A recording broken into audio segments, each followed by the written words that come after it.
Alright, so this is the video after the rockets, and I couldn't find a good YouTube dance video, so because of that reason, just gonna do 4 moves. 1, 2, this. Probably good enough for this video, but we are going to do 2 Paul Graham essays, Heresy and the 4 Quadrants of Conformism. The reason we are doing both of them it's because these 2 essays are short and they're related, as in the 4 Quadrants of Conformism. It was linked from Heresy. So we're gonna start by Heresy and then move to 4 Quadrants of Conformism. Alright, Heresy, April 2022. One of the most surprising things I've witnessed in my lifetime is the rebirth of the concept of heresy. In his excellent biography of Newton, Richard Westphal writes about the moment when he was elected a Fellow of Trinity College. Supported comfortably, Newton was free to devote himself wholly to whatever he chose. To remain on, he had only to avoid the 3 unforgivable sins: crime, heresy, and marriage. The first time I read that in the 1990s, it sounded amusingly medieval. How strange to have to avoid committing heresy, but when I reread it 20 years later, it sounded like a description of contemporary employment. There are an ever-increasing number of opinions you can be fired for. Those doing the firing don't use the word heresy to describe them, but structurally they are equivalent. Structurally, there are 2 distinctive things about heresy: that it takes priority over the question of true or falsity, and 2, that it outweighs everything else the speaker has done. For example, when someone calls a statement excess, they are almost implicitly saying that this is the end of the discussion. They do not, having said this, go on to consider whether the statement is true or not. Using such label is the conversational equivalent of signaling an exception. That's a nerd right there. That's one of the reasons they are used to end a discussion.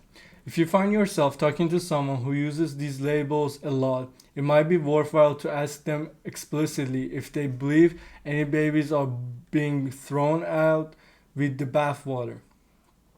Can a statement be excess for whatever value of x and also true? If the answer is yes, then they are admitting to banning the truth. That's obvious enough that I'd guess most would answer no. But if they answer no, it's easier to show that they are mistaken, and that in practice such labels are applied to statements regardless of their truth or falsity. The clearest evidence of this is that whether a statement is considered excess often depends on who said it. Truth doesn't work that way. The same statement can't be true when one person says it but excess, and therefore false when another person does. Alright, so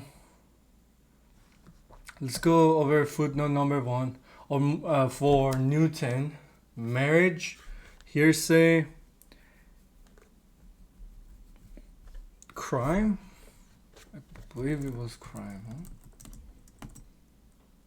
Crime, yes. Or more accurate, biographies of Newton, since Westphal wrote 2, a long version called Never at Rest and a shorter one called The Life of Isaac Newton. Both are great. The short version moves faster, but the long one is full of interesting and often very funny details. This passage is the same in both. Oh, and the second footnote is another more subtle but equally damning bit of evidence is that claims of exism are never qualified. You never hear anyone say that a statement is probably excess or almost certainly biased. If claims of exism were actually claims about truth, you'd expect to see probably in front of excess as often as you see in front of fallacious. Alright. So it's so basically words that show a level of probability um, are regarded as a more true uh, expression and representation of the objective reality, because almost everything is a probability. It's not an absolute thing. Everything almost is relative, so you cannot really tell, and you have to see the perspectives from different people. So that makes sense to me. The other distinctive thing about hearsays compared to ordinary opinions is that the public expression of them outweighs everything else the speaker has done. In ordinary matters, like knowledge of history or taste in music, you are judged by the average of your opinions. A hearsay is qualitatively different. It's like dropping a chunk of uranium onto the scale. Back in the day, and still in some places, the punishment for hearsay was death. You could have led a life of exemplary goodness, but if you publicly doubted, say, the divinity of Christ, you were going to bear. Nowadays, in civilized countries, heretics only get fired in the metaphorical sense by losing their jobs. But the structure of the situation is the same. The hearsay outweighs everything else. You could have spent the last 10 years saving children's lives, but if you express certain opinions, you are automatically fired. It's much the same as if you committed a crime. No matter how virtuously you've lived, if you commit a crime, you must still suffer the penalty of the law. Having lived a previously blameless life might mitigate the punishment, but it does not affect whether you're guilty or not. Oh wow. So you could be proven guilty and you're still guilty, but the punishment they might give you is different. Wow. And it doesn't, the severity of your punishment is not how guilty you are, because they, for being guilty or not guilty, they don't say you're probably guilty. They say you're guilty. Alright. A hearsay is an opinion whose expression is treated like a crime. One that makes some people feel not merely that you're mistaken, but that you should be punished. Indeed, the desire to see you punished is often stronger than it would be if you committed an actual crime. There are many on the far left who believe strongly in the reintegration of felons, as I do myself, and yet seem to feel that anyone guilty of certain heresies should never work again. There are always some heresies, some opinions you'd be punished for expressing, but there are a lot more now than there were a few decades ago. And even those who are happy about this would have to agree that it's so. Why? Why has this antiquated sounding religious concept come back in a secular form? And why now? You need two ingredients for a wave of intolerance, intolerant people, and an ideology to guide them. The intolerant people are always there. They exist in every sufficiently large society. That's why waves of intolerance can arise so suddenly.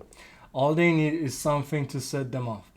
I've already written an essay. That essay is the four quadrants of conformism, describing the aggressively conventional minded. The short version is that people can be classified in two dimensions according to one, how independent or conventional minded they are, and two, how aggressive they are about it. Alright. The aggressively conventional minded are the enforcers of orthodoxy.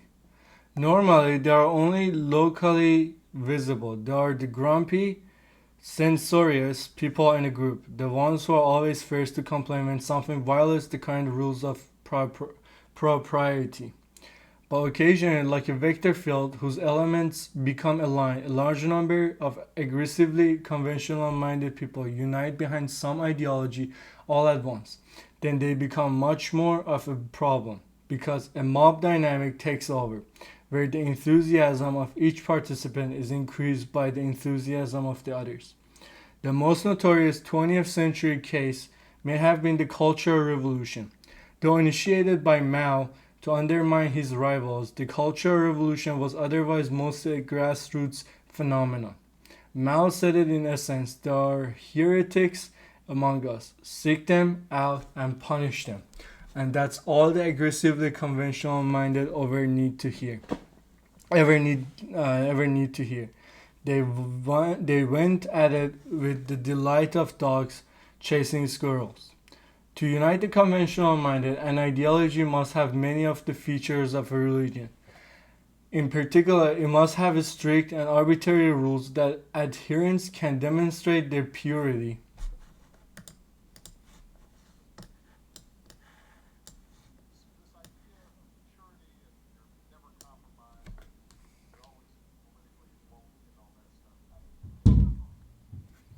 You should get over that quickly. The world is messy. There are ambiguities. People who do really good stuff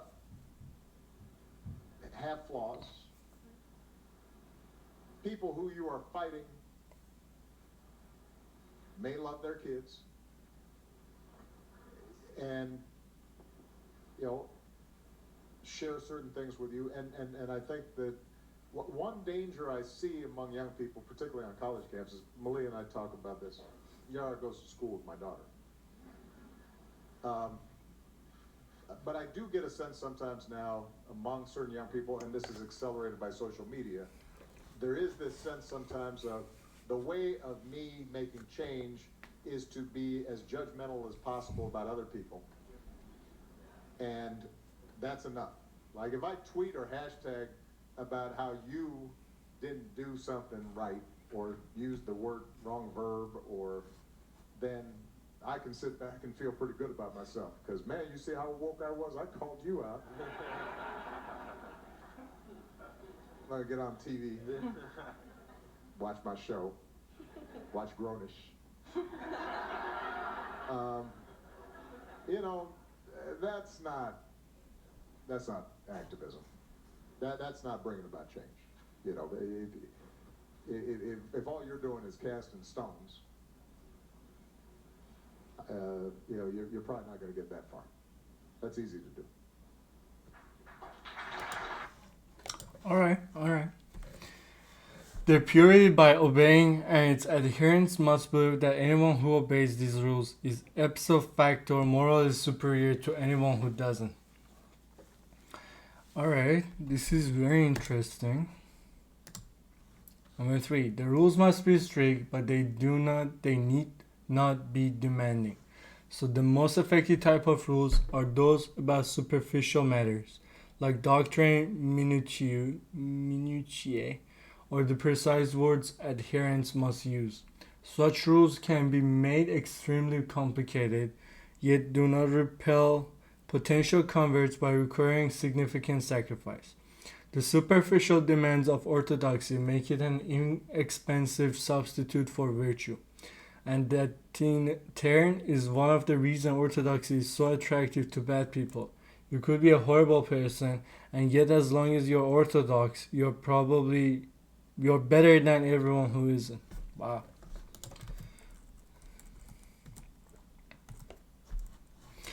Alright, I already read this once, but every time I read over it, it just like opens my mind a little bit more. It's great. In the late 1980s, a new ideology of this type appeared in US universities. It had a very strong component of moral purity, and the aggressively conventional minded seized upon it with their usual eagerness. All the more because the relaxation of social norms in the preceding decades meant there had been less and less to forbid. The resulting wave of intolerance has been eerily similar in form to the Cultural Revolution, though fortunately much smaller in magnitude. Arguably, there were two. The first had died down somewhat by 2000, but was followed by a second in the 2010s, probably caused by social media. Oh, my bad.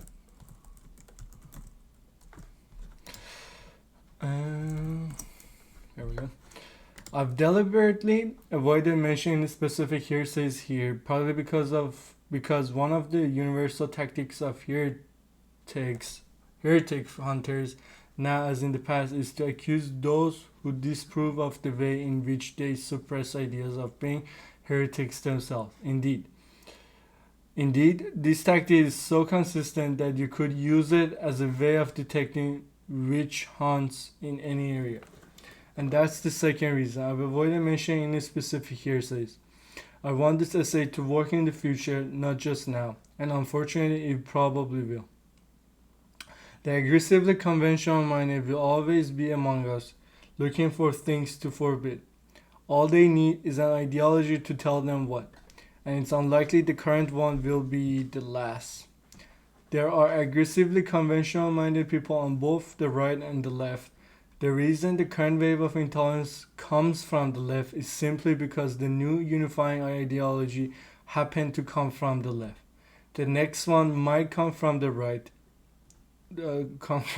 Imagine what that would be like. Fortunately, in Western countries, the suppression of heresies is nothing like as bad as it used to be. Through the window of opinions, you can express publicly through the window of opinions you can express public has narrowed in the last decade. It's still much wider than it was a few hundred years ago. The problem is the derivative. Up till about 1985, the window had been growing ever wider. Anyone looking into the future in 1985 would have expected freedom of expression to continue to increase. Indeed, it has decreased. Fortunately, most of these trying to suppress ideas today still respect Enlightenment principles enough to pay lip service to them. They know they are not supposed to ban ideas per se, so they have to recast the ideas as causing harm, which sounds like something that can be banned. The more extreme try to claim speech itself is violence, or even that silence is. While strange as it may sound, such gymnastics are a good sign. We'll know we are really in trouble when they stop bothering to invent pretenses for banning ideas. Oh, not this one. Pretenses. And pretense. An attempt to make something that is not the case appear true. Pretense. Does it come from pretend? It sounds like it. Excuse me. When, like the medieval church, they say, damn right, we are banning ideas. And in fact, here's a list of them. Alright. Back to 5.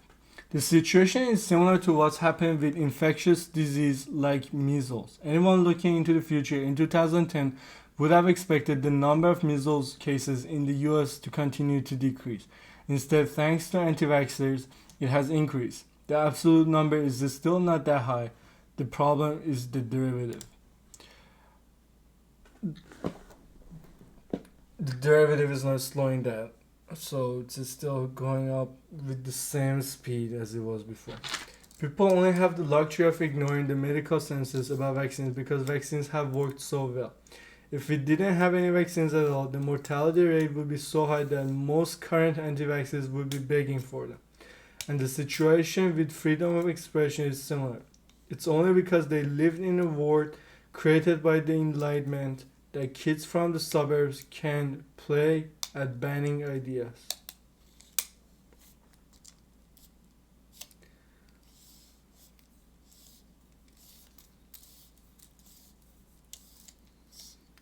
So, if those kids, what he's saying, just a repetition of Paul Graham's words, is that if we have the freedom expression so banned, then even those suburb kids would be begging to express themselves, and they wouldn't be banning them.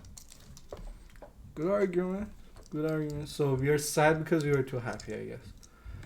In both cases, it's hard to know how much to worry. Is it really dangerous to society as a whole if a handful of extremists refuse to get their kids vaccinated, or shoot down speakers at universities. The point to start worrying is presumably when their efforts start to spill over into everyone else's lives. And in both cases, that does seem to be happening. So it's probably worth spending some amount of effort on pushing back to keep open the window of free expression. My hope is that this essay will help from social antibodies not just against current efforts to suppress ideas, but against the concept of hearsay in general. That's the real price. How do you disable the concept of hearsay? Since the Enlightenment, Western societies have discovered many techniques for doing that. But there are surely more to be discovered. Overall, I'm optimistic, though the trend in freedom of expression has been bad over the last decade. It's been good over the longer term, and there are signs that the current wave of intolerance is peaking. Independent-minded people I talk to, and I talk to seem more confident than they did a few years ago. On the other side, even some of the leaders are starting to wonder if things have gone too far, and popular culture among the young has already moved on. All we have to do is keep pushing back, and the wave collapses. And then we'll be net ahead, because as well as having defeated this wave, we'll also have developed new tactics for resisting the next one. Alright, let's see what this is about. Alright, so this is from New York Times. America has a free speech problem.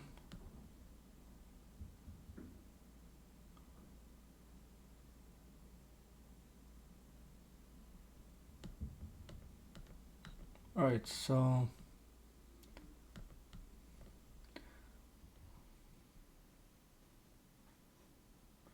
alright, let's just read the conclusion because we want to continue on the Paul Graham's essays. Free speech is predicated on mutual respect, that of people for one another and of a government for the people it serves. Every day, in communities across the country, Americans must speak to one another freely to refine and improve the elements of our social contract. What do we owe the most vulnerable in our neighborhood? What conduct should we expect from public servants? What ideas are so essential to understanding American democracy that they should be taught in the schools? When public discourse in America is narrow, it becomes harder to answer these and the many other urgent questions we face as society. Alright, so we got it. So you need intolerant people and you need an ideology so they can move along with it, because if they're just probably separate out enough, they cannot do anything, but their ideology just bring them together. And hearsay, just like Paul Graham said, when someone says you're excess, whatever the S is, it's like a conversation ender, and sometimes it does not care about the truth, and it just tries to end the conversation by saying you're the bad person and you're saying hearsay and you should be punished for that. And even if the punishment is reducible, you're absolutely guilty of the hearsay. So we get that. I mean, it's absolutely important to know where the ideology comes from. I feel like where the ideology comes from, that's where the hearsays come from. So as a society, we should probably be aware of that and have that training in us. Alright, so let's move on to the 4 quadrants of conformism. This is short, so I don't think this is gonna be more than 40 minutes. Alright, the 4 quadrants of conformism. This is almost 2 years before the other essay. July 2020. One of the most revealing ways to classify people is by the degree and aggressiveness of their conformism. Imagine a Cartesian coordinate system whose horizontal axis runs from convention. Alright, I bought it thing, so. Oh, give it a second.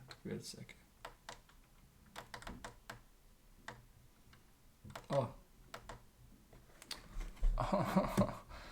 Alright, let's just switch back to Safari. I got this pen. And then I can do this. I can do this. Nice. So we go this. What is this?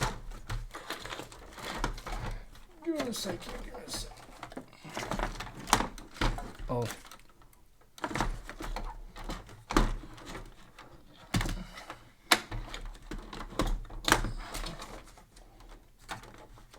Oh, no. Alright. So this goes from here to here. And so we had, what was it?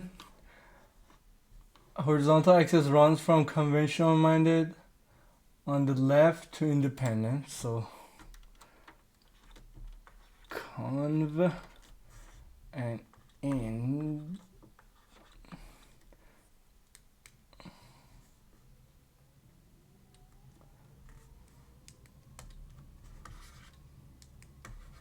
Yeah, better. And it goes starting in the upper left, going so okay, and whose vertical axis runs from passive at the bottom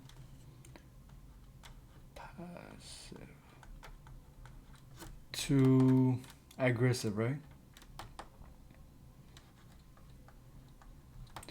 Are we?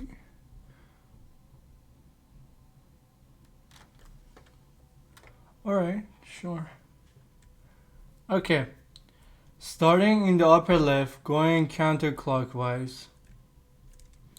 Aggressively conventional minded, passively conventional minded, passively independent minded, and aggressively independent minded. So we're gonna have these.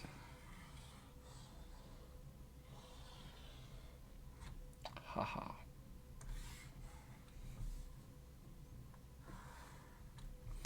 So I conv pass conv. Well, now we have end pass. Now we have ag end. Alright. So we got all these, and then you go counterclockwise. Alright, good enough. Let me just put back the magic pencil.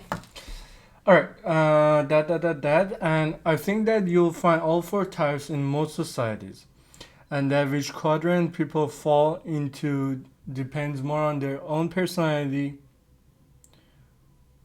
than the beliefs prevalent in their society. Young children offer some of the best evidence for both points. Everyone who's been to primary school has seen the four types, and the fact that school rules are so arbitrary is a strong evidence that which quadrant people fall into depends more on them than the rules. The kids in the kind of disagree. The family is really important on which one you are. You become what your expectations of yourself are and the people around you. So it's a tug pull between those two, but I guess let's just see it from this perspective for now. Young children offer some of the best evidence for both points. Anyone who's been to primary school. Alright, the kids in the upper left quadrant, the aggressively conventional minded ones, are the tattletales. They believe not only that rules must be obeyed, but that those who disobey them must be punished. Wow, interesting. The kids in the lower left quadrant, the passively conventional minded, are the sheep. They are careful to obey the rules, but when other kids break them, their impulse is to worry that those kids will be punished, not to ensure that they will. The kids in the lower right quadrant, the passively independent minded, are the dreamy ones. They don't care much about rules and probably aren't 100% sure what the rules even are. And the kids in the upper right quadrant, the aggressively independent minded, are the naughty ones. When they see a rule, their first impulse is to question it. Merely being told what to do makes them inclined to do the opposite. When measuring conformism, of course, you have to say with respect to what. And this changes as kids get older. For younger kids, it's the rules set by adults. But as kids get older, the source of rules becomes their peers. So a pack of teenagers who all flout school rules, in the same way are not independent minded, rather the opposite. Oh wow. So if you're breaking the rules, but you're in a pack, you're in a group, you're not as independent minded as you think. It's funny. In adulthood, we can recognize the four types by their distinctive calls, much as you could recognize four species of bird. The call of the aggressively conventional minded is crush this outgroup. It's rather alarming to see an exclamation point after a variable, but that's the whole problem with the aggressively conventional minded. The call of the passively conventional minded is what will the neighbors think? The call of the passively independent minded is to each his own. And the call of the aggressively independent minded is epu simove. What does that mean? And Yeti moves.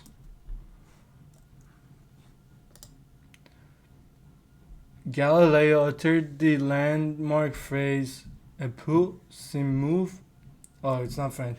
"Epur simove," meaning "and Yeti moves" after being forced to resent in 1633 before the Inquisition of his book and his belief that the Earth moved around the sun. Alright. The four types are not equally common. There are more passive people than aggressive ones, and far more conventional minded people than independent ones. So, alright. I paid for this, so everyone's gonna enjoy it. There is a few of these, but there is more here.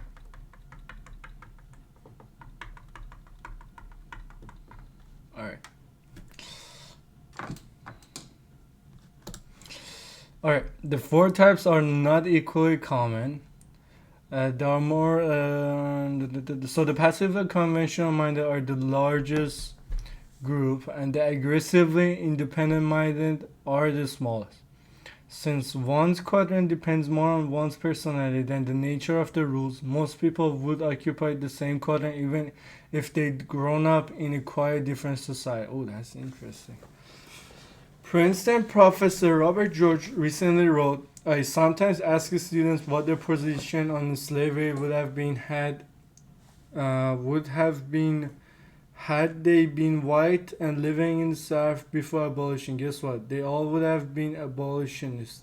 They all would have bravely spoken out against slavery and worked tirelessly against it.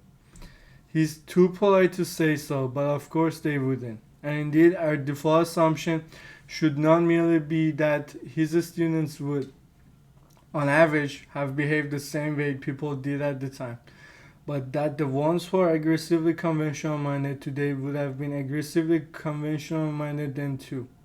In other words, that they'd not only not have fought against slavery, but they'd have been among its staunchest defender.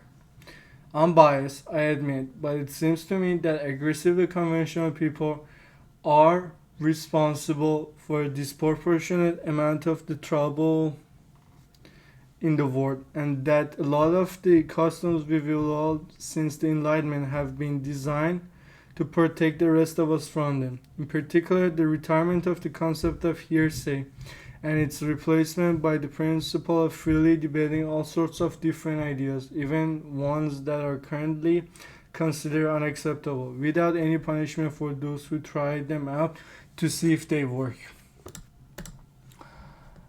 The aggressively conventional minded are not responsible for all the trouble in the world. Another big source of trouble is the sort of charismatic leader who gains power by appealing to them. They become much more dangerous when such leaders emerge. Alright. Why do independent minded need to be protected though? Because they all have the new ideas. To be a successful scientist, for example, it's not enough just to be right. You have to be right when everyone else is wrong. Conventional minded people can't do that. For similar reasons, all successful startup CEOs are not merely independent minded, but aggressively so. So it's no coincidence that societies prosper only to the extent that they have customs for keeping the conventional minded at bay. I never worried about writing things that offended the conventional minded when I was running Y Combinator. If YC were a cookie company, I'd have faced a difficult moral choice. Conventional minded people eat cookies too, but they don't start successful startups. So if I deterred them from applying to YC, the only effect was to save us work reading applications. Alright.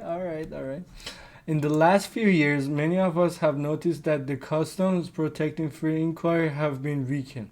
Some may say we are overreacting, that they haven't been weakened very much, or that they've been weakened in the service of a greater good. The latter I'll dispose of immediately. When the conventional minded get the upper hand, they always say it's in the service of a greater good. It just happens to be a different, incompatible greater good each time. As for the former worry, what the independent minded are being oversensitive and the free inquiry hasn't been shut down that much. You can't judge that unless you're yourself independent minded. You can know how much of these spaces of ideas is being lopped off unless you have them. And only the independent minded have the ones at the edges. Precisely because of this, they tend to be very sensitive to changes in how freely one can explore ideas. They are the canaries in this coal mine. The conventional minded say, as they always do, that they don't want to shut down the discussion of all ideas, just the bad ones. You'd think it would be obvious just from that sentence what a dangerous game they are playing. But I'll spell it out. There are two reasons why we need to be able to discuss even bad ideas.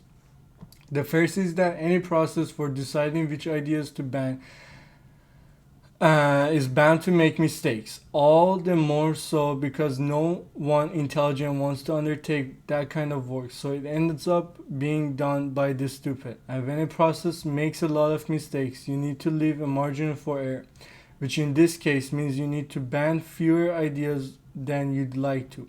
But that's hard for the aggressively conventional minded to do, partly because they enjoy seeing people punished, as they have since they were children, and partly because they compete with one another. Enforcers of orthodoxy can't allow a borderline idea to exist, because that gives other enforcers an opportunity to one-up them the moral purity department, and perhaps even to turn enforcers upon them. So instead of getting the margin for error we need, we get the opposite.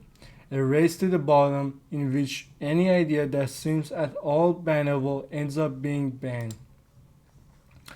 There has been progress in one area. The punishments for talking about banned ideas are less severe than in the past. There is little danger of being killed, at least in richer countries. The aggressively conventional minded are mostly satisfied with getting people fired.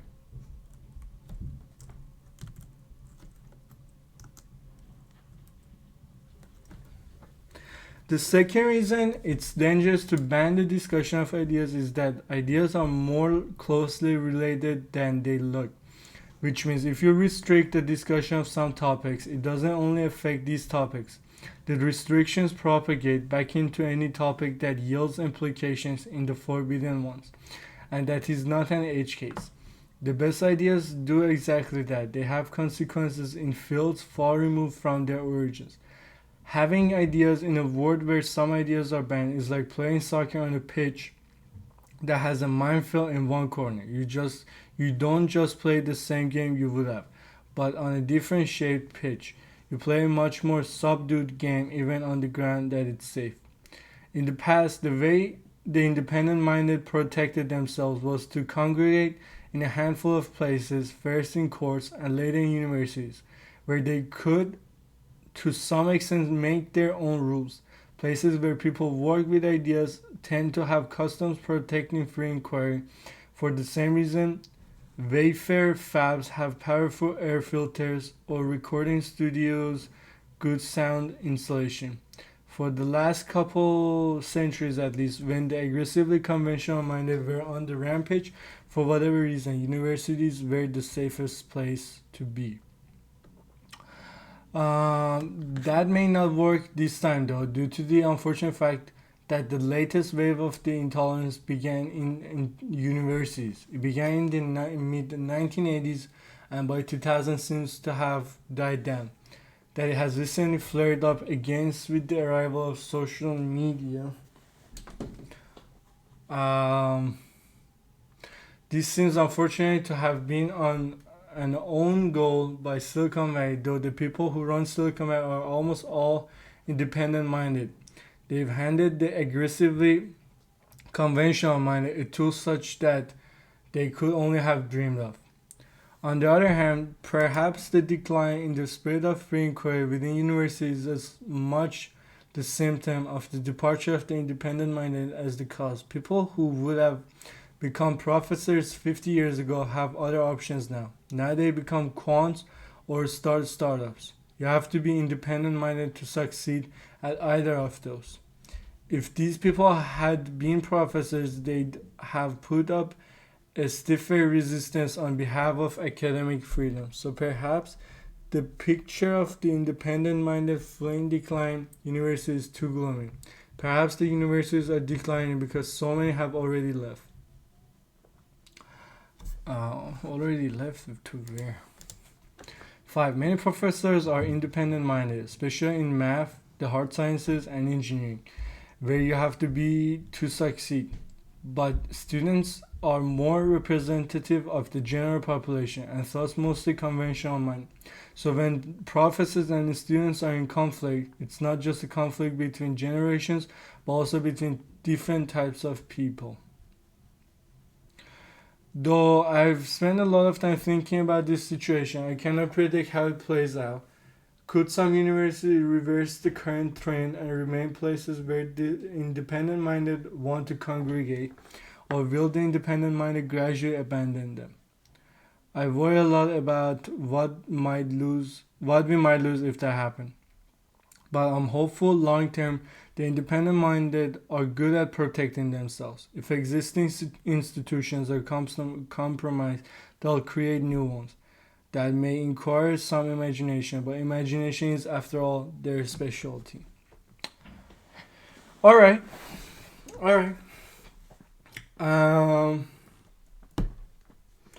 You said it, so most people are of the part passive group, either conventional or independent. They just care what the other one thinks about. They don't have an opinion of their own. And then the aggressive ones who have opinions of their own, or the conventional ones are the annoying ones. And then the independent ones are the people who change the world, I guess. I mean, they both change the world in some sense. It's really hard to say which one is which. Because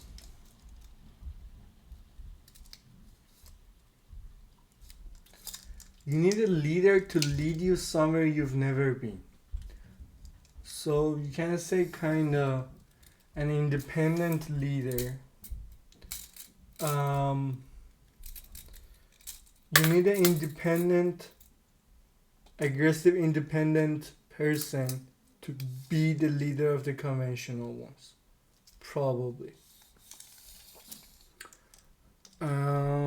So that's one of my takes. And then, yeah, and when you think about it, the expression of ideas is where the difference between conventional, what was it? Conventional and versus independent.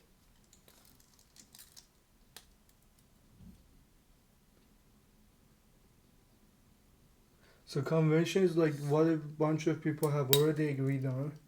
Independent is like what you want. And what was it saying?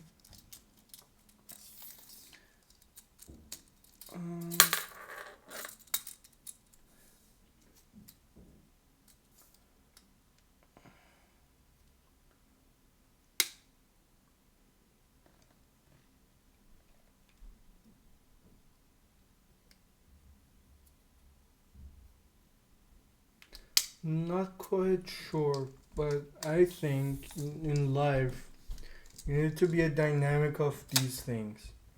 I mean, yes, polygram categorized people in elementary school, but in different scenarios, or maybe that's just the independent, aggressive ones.